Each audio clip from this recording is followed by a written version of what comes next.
Slušam vas sa puno pažnje, herr Sul, prepuštam Pašiću. Kako napreduje moj plan sa lažnim Valterom? Kako sad vaš plan kad sam ga ja lično razradio? Svaki detalj, Čiji je plan s lažnim Valterom, herr Mustafa? Vaš herr Schilling je jako dobro osmišljen i ja vam se divim. Zegut, bosanski tornjaku.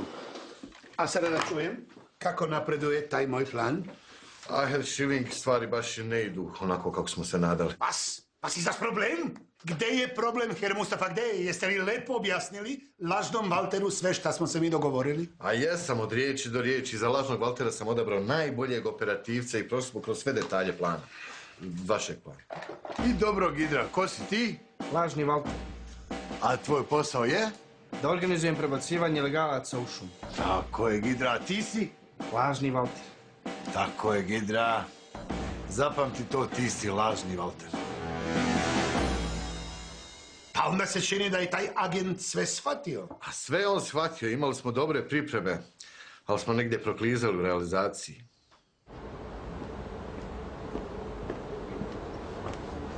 Zdravo, momci, kako je? Zdravo. Jel bi neko od vas možda htio da bude partizan, a? Ja sam lažni Valter. Pa čekaj, dečko, nemoj bježat, molim te, stani! Ja sam lažni Valter 100%! Ja budala, majko moja mila, šta je? Ne razumem, zašto su od njega bežali tako? A ko će ga znati, herr Schilling, namazana je ta crvena banda, baš namazana.